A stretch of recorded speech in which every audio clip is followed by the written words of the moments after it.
Velthar stood at the observation deck of the Coalition flagship, watching the strange new ships approach. The human vessels looked different from anything he had seen before. They were blocky and gray, with no elegant curves like Krillian warships or the flowing designs of the Althari fleet. These ships looked like tools more than works of art. He had fought alongside many species during his 20 cycles of service. The Krillians valued honor above all else.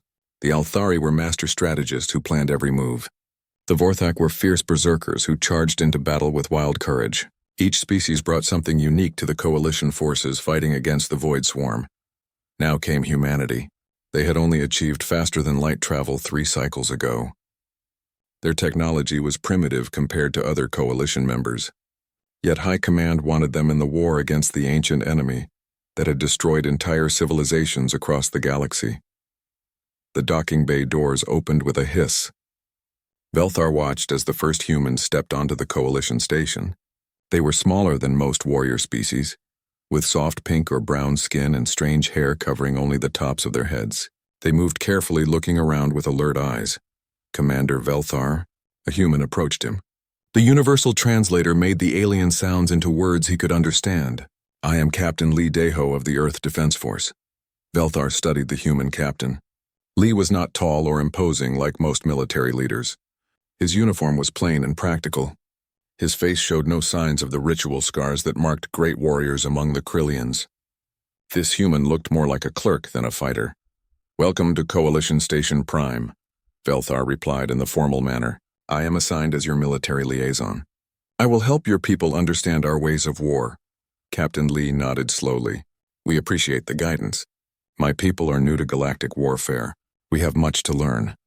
More humans emerged from their transport ship. Velthar watched them form neat lines without any shouting or pushing. Their discipline seemed good but quiet. No battle chants or weapons displays like other species showed when arriving for war. "This is Lieutenant Park So-min, my tactical officer." Captain Lee introduced a female human with sharp eyes, and Sergeant Kim Tae-wook, our demolition specialist. The humans bowed slightly when introduced. Velthar found this strange.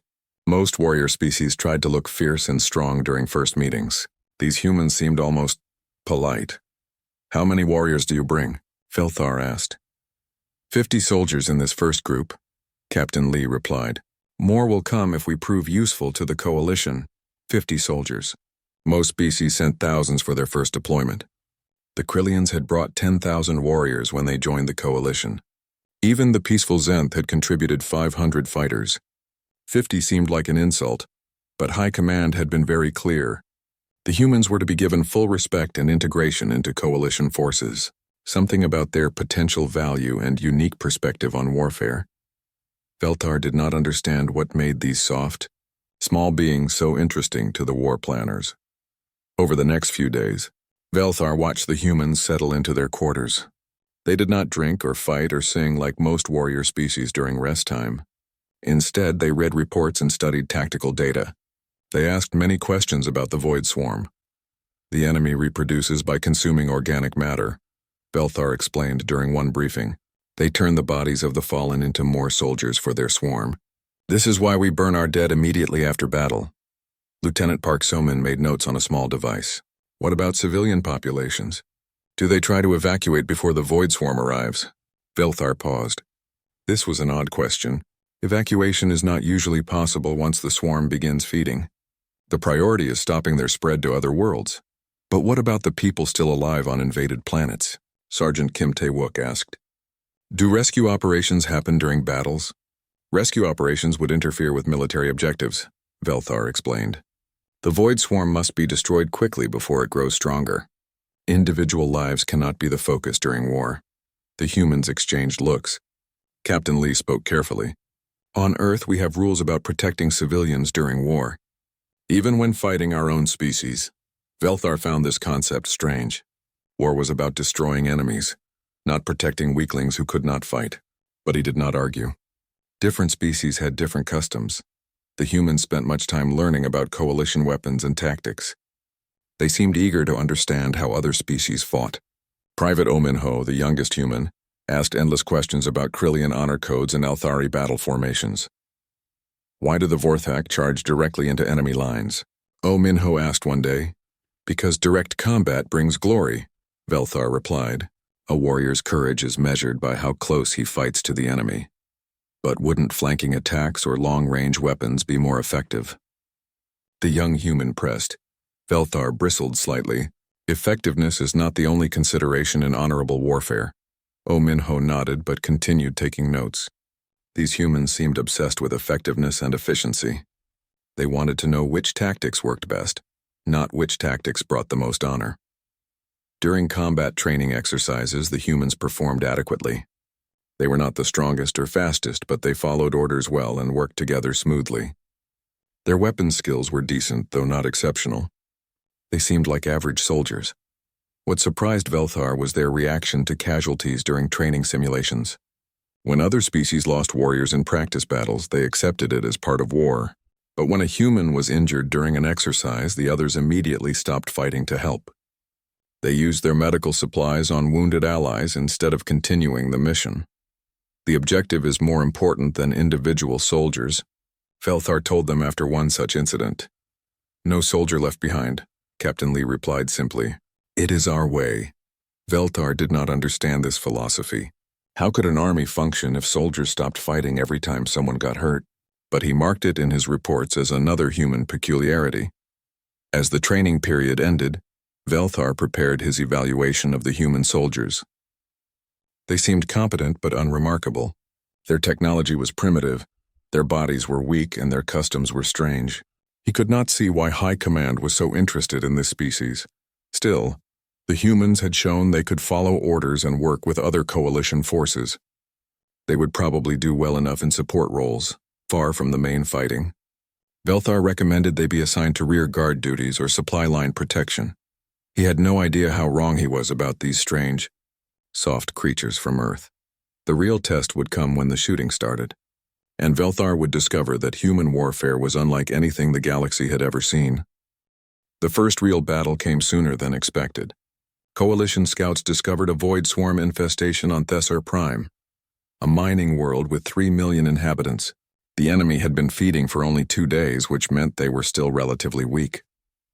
This would be a perfect first mission for the human soldiers. Velthar stood in the briefing room aboard the Coalition assault ship. Holographic displays showed the mining world below, with red markers indicating void swarm positions.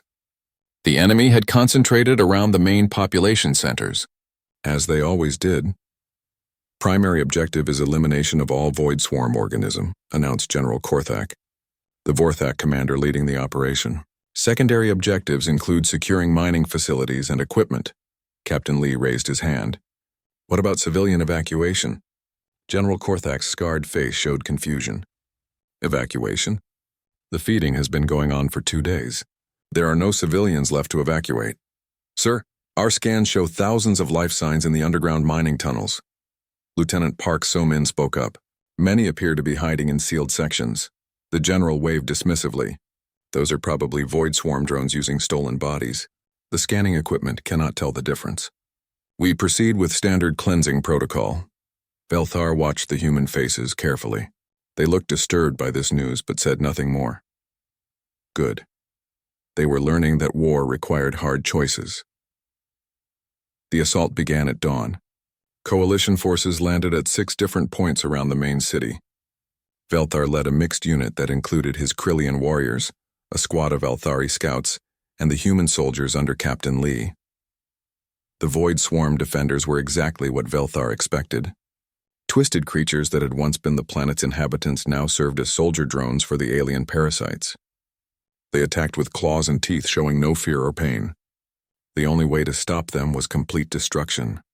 Velthar's warriors charged into battle with traditional Krillian courage.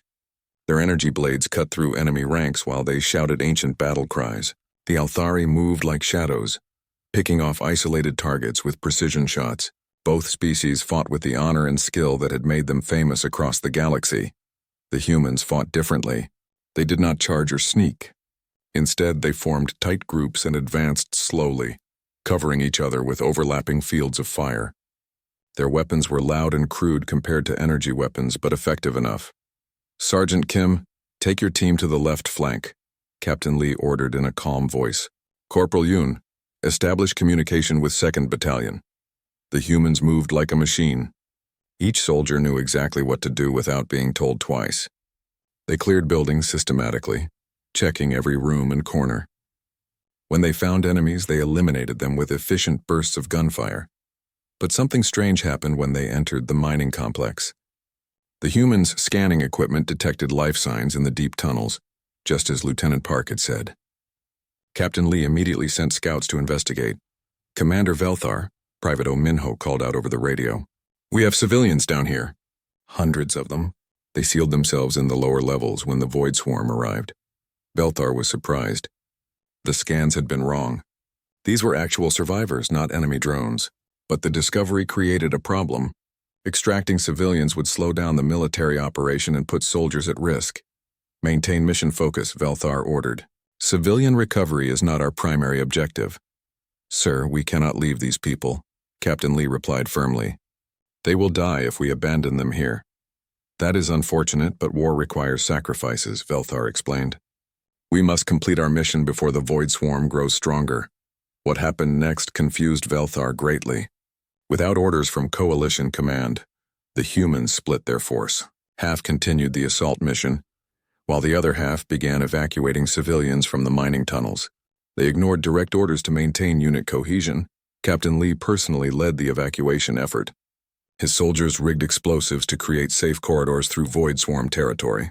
They used their own medical supplies on injured civilians. Some humans even gave up their food rations to starving survivors. "This is tactically unsound," Velthar protested. "You are dividing your forces and wasting resources." "No one gets left behind," Captain Lee replied while helping an injured miner walk to safety. "It is our way." The evacuation took 6 hours longer than the planned assault timeline. During that time, more Void Swarm reinforcements arrived from other parts of the planet. The battle became harder and more dangerous. Several Coalition soldiers died because the humans had delayed the main attack, but they saved over 800 civilians. Men, women, and children who would have been consumed by the Void Swarm were instead loaded onto evacuation ships. The humans seemed to consider this more important than following tactical plans. Velthar did not understand this thinking. 800 lives saved, but at the cost of tactical advantage and dead Coalition soldiers. The math did not work out. The mission could have been completed faster and safer without the evacuation effort. Yet when the battle was over, something unexpected happened. The rescued civilians began volunteering information about other Void Swarm positions across the planet. They knew where the enemy had hidden supplies and breeding chambers. This intelligence made the next phase of the operation much easier. The civilians were useful after all, Velthar admitted to Captain Lee as they watched the final cleanup operations. "They are not just useful," Lee replied quietly. "They are the reason we fight. What good is victory if we become monsters to achieve it?" Velthar pondered this statement. Most Coalition species saw war as a contest between armies. Victory belonged to the strongest and most skilled fighters, but humans seemed to see war as something else. They fought not just to win, but to protect something. Still, their methods were inefficient. They wasted time and resources on activities that did not directly contribute to military victory. They took risks to save people who could not help themselves. From a tactical perspective, human warfare seemed flawed. After the battle, Velthar filed his report on human combat performance. The soldiers had shown adequate skills and reasonable bravery. Their weapons and equipment functioned properly. They followed most orders and worked well with other Coalition forces, but they had also shown disturbing independence. They made decisions based on emotional concerns rather than military logic. They prioritized individual lives over strategic objectives. These traits could be dangerous in larger conflicts where hard choices were required. Velthar recommended that humans be given more training in Coalition warfare doctrine. They needed to learn that war was about achieving objectives, not saving everyone. Sentiment was a luxury that professional soldiers could not afford. He marked his evaluation as satisfactory, but noted concerns about human tactical judgment. They seemed too soft for the harsh realities of galactic warfare. With more experience, perhaps they would learn to think like proper warriors. Velthar had no way of knowing that human softness was not weakness. It was something far more dangerous than he could imagine. The humans were not failing to understand Coalition warfare. They were choosing to reject it completely. and that choice would soon reshape how the entire galaxy thought about war. 3 weeks after Thessar Prime, Coalition intelligence discovered the largest void swarm nest ever found. The hive was located on Keth Moran, an old fortress world that had been abandoned for centuries. Scans showed millions of enemy organisms had infested the ancient military installations. High Command decided this would be the decisive battle of the war. Every available Coalition ship was called to the assault. Over 200,000 warriors from dozens of species gathered for what would be the largest military operation in galactic history. Velthar found himself assigned to a perimeter patrol unit, far from the main action. His mixed force included 50 Krillian warriors, 30 Althari scouts, 20 Vorthak berserkers, and the human contingent under Captain Lee. Their job was to sweep the outer areas while the main army attacked the central hive. Seems like they do not trust us with important work, grumbled Sergeant Korvash, Velthar's second-in-command. We are stuck with patrol duty while real warriors get the glory. Velthar understood the frustration. Every warrior wanted to be part of the great victory that would end the void swarm threat forever. Instead, they were assigned to check empty buildings and abandoned facilities. It felt like punishment duty. The human soldiers did not seem to care about missing the main battle. Captain Lee studied the tactical maps with his usual quiet intensity. Lieutenant Park So-min checked equipment readings over and over. They treated the perimeter sweep like any other mission. Do you not want to fight in the real battle? Private Oh Min-ho asked Velthar as they prepared to deploy. All warriors wish to test themselves against worthy enemies. Velthar replied, but orders are orders. We serve where we are needed. The young human nodded thoughtfully. My grandfather fought in Earth's wars. He always said the most important battles were the ones nobody planned for. Velthar did not understand what this meant, but he filed the comment away. Humans often said strange things that only made sense later. The assault began exactly on schedule. Massive Coalition battle fleets engaged void swarm defenders in orbit, while ground forces landed at the primary hive sites. Velthar's unit deployed to Grid Section 7, a cluster of ancient buildings that scans showed as empty. For 2 hours, they found nothing. The buildings were indeed empty, just old stone walls and metal frameworks. No signs of void swarm activity, no energy readings, no movement. It seemed like a waste of time and resources. Then Private Oh Min-ho noticed something wrong. Sir, the young human called out over the radio. These power readings do not match our intelligence reports. Velthar checked his scanner. The human was right. The buildings showed completely different energy signatures than what Coalition intelligence had recorded. Probably just old equipment interference, he replied. No, sir, Oh Min-ho insisted. I was an engineer before joining the army. These readings show active power systems underground. Big ones. Lieutenant Park So-min joined the discussion. Min-ho is right. Our scans are detecting massive energy sources directly below us. The intelligence reports show this area as completely dead. Captain Lee ordered a full sensor sweep. What they found made everyone stop talking. Deep underground, hidden by layers of stone and metal, was a void swarm hive larger than anything on the intelligence reports. The readings showed millions of organisms all dormant but very much alive. This cannot be right, Velthar muttered, staring at the scanner displays. Command would know about something this large. Unless Command is walking into a trap, Sergeant Kim Tae-wook said quietly. The horrible truth became clear as they compared scanner data with tactical maps. The main Coalition force was attacking what they thought was the primary hive, but that facility was nearly empty. Just a few thousand void swarm organisms.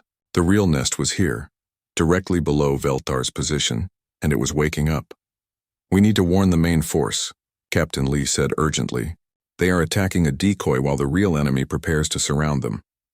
Velthar tried to radio Coalition command, but something was jamming all communications.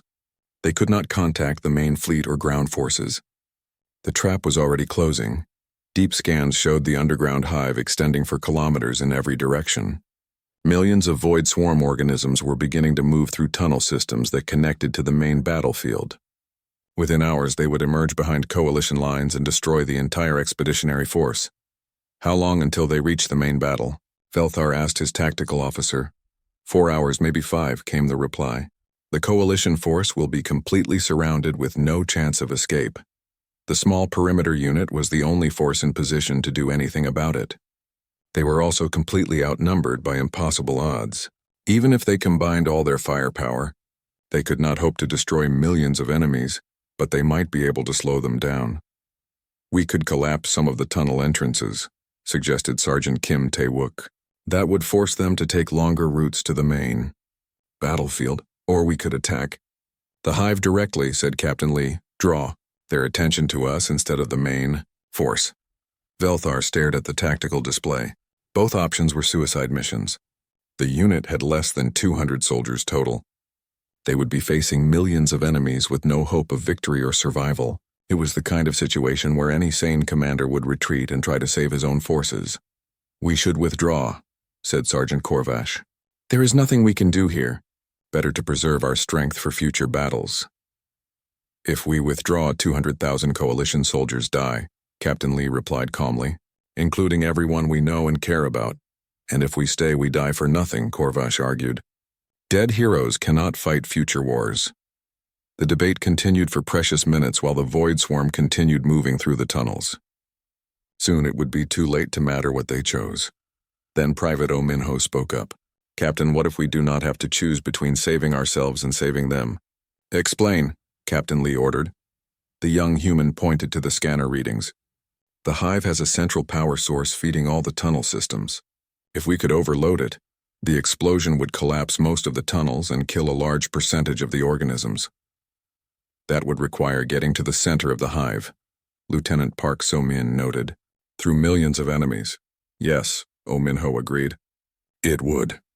Velthar looked around at his mixed unit, Krillians who valued honor above life, Althari who prized clever tactics, Forthak who lived for glorious battle, and humans who seemed to approach their own deaths like an engineering problem.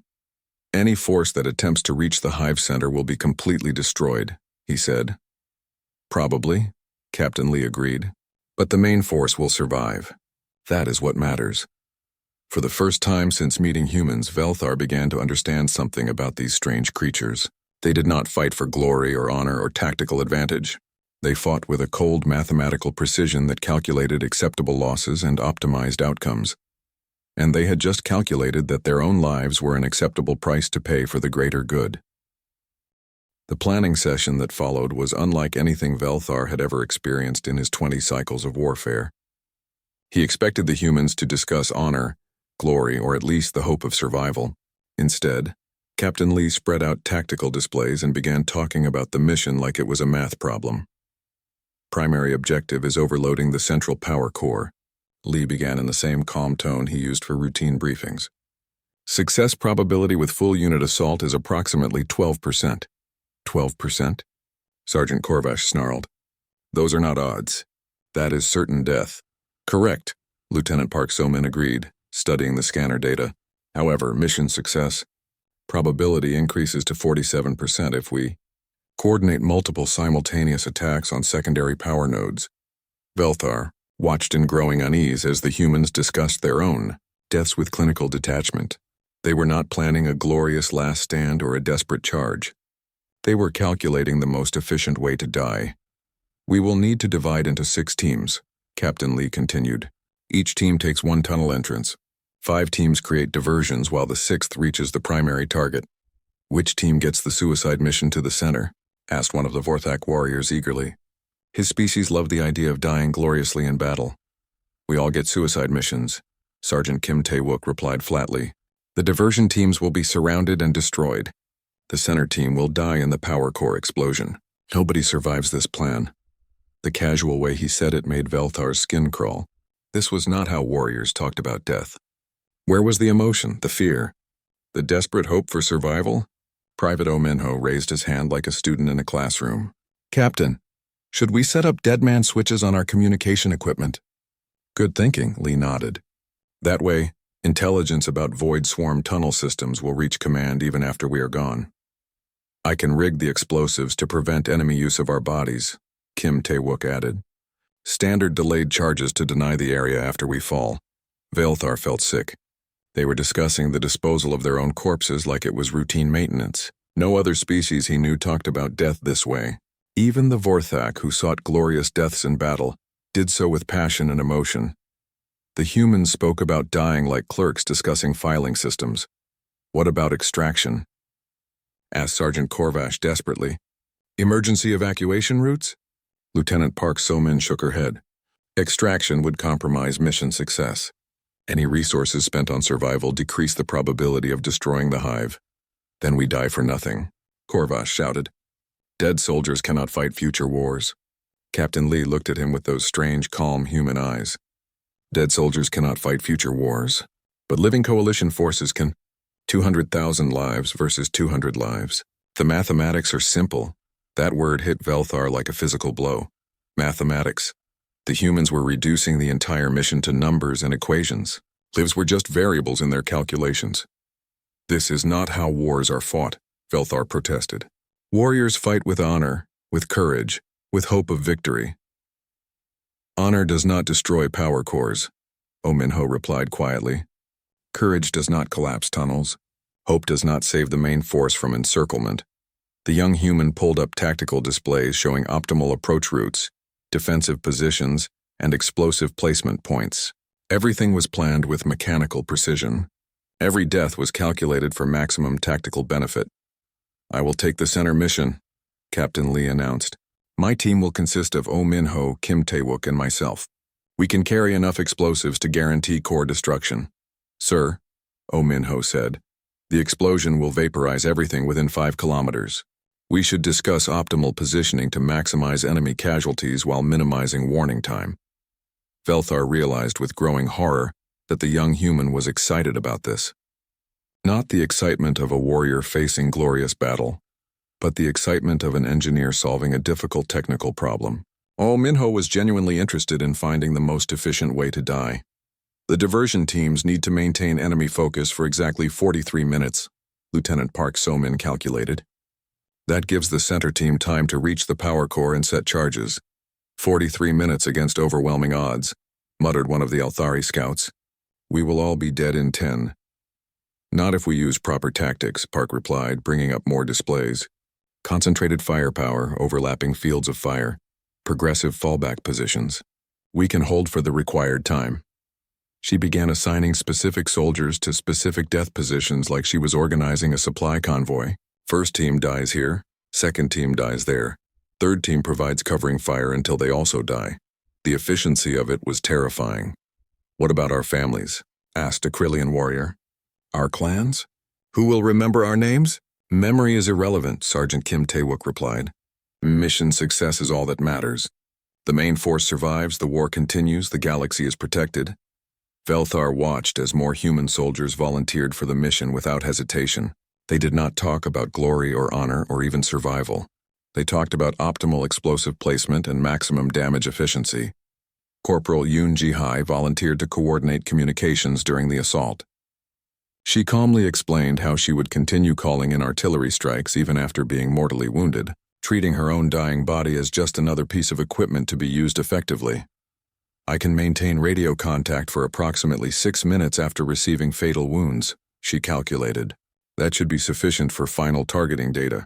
The way she said it, so matter-of-fact and practical, made Velthar feel sick to his stomach. This was not courage or bravery.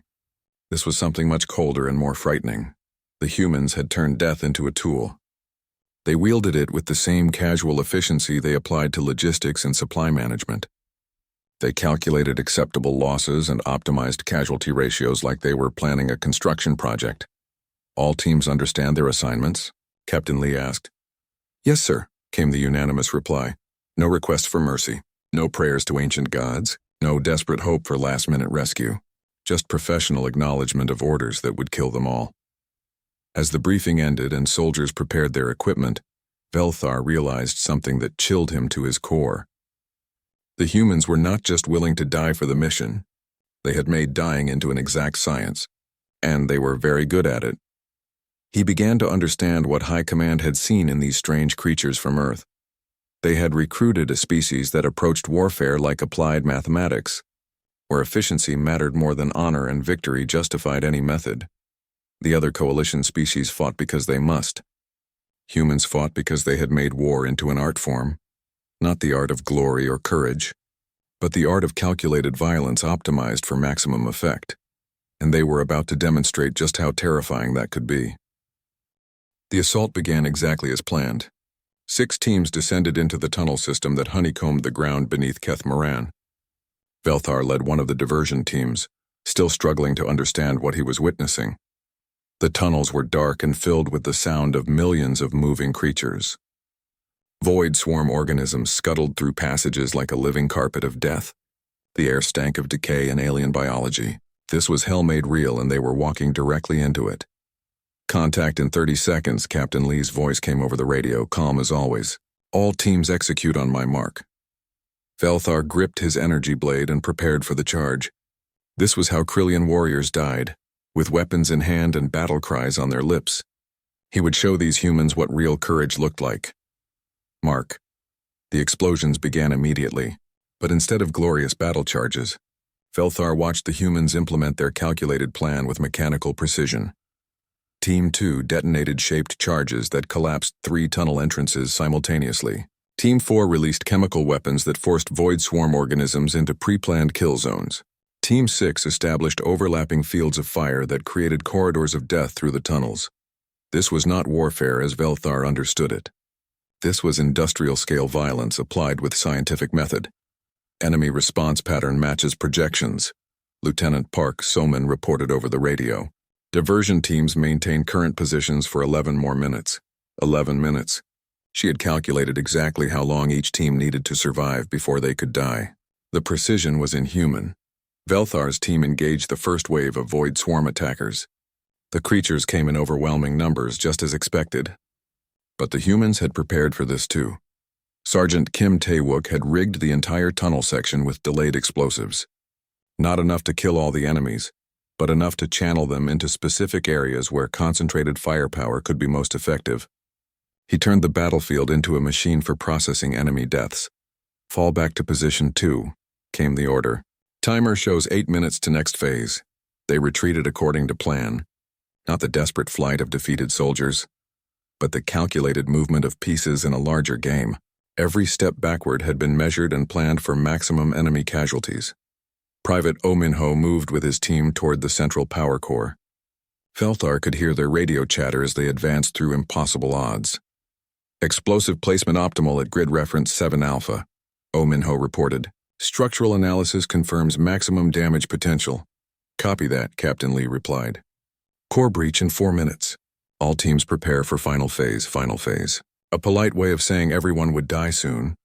Corporal Yoon Ji-hai established her communications position in an exposed area that guaranteed she would be overrun, but her location provided the best radio coverage for coordinating artillery strikes. She had chosen her death position based on technical requirements. "Fire mission grid 12 Baker," she called out calmly as void swarm creatures swarmed toward her. "Danger close, repeat danger close." Artillery shells began falling around her position.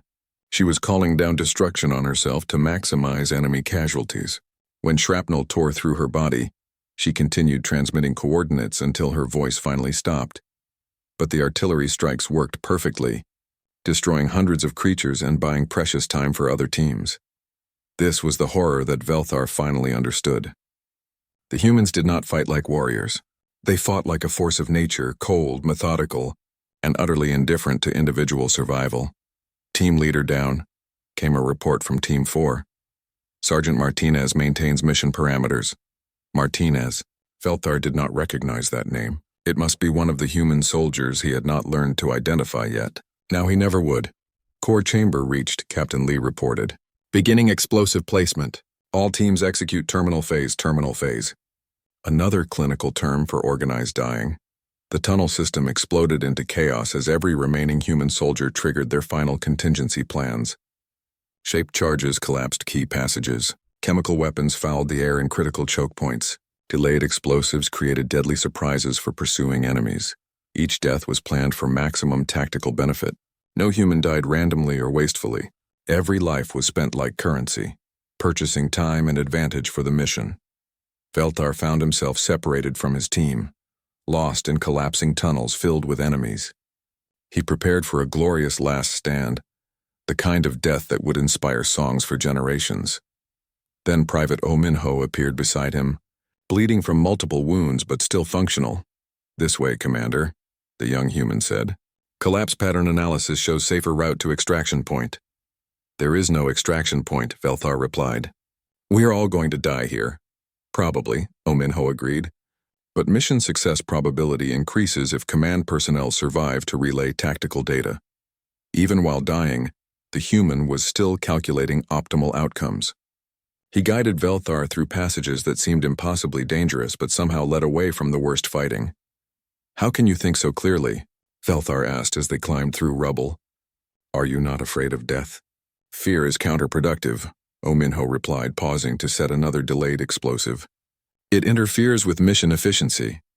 The young human had lost one arm and was bleeding from wounds that would kill him within minutes.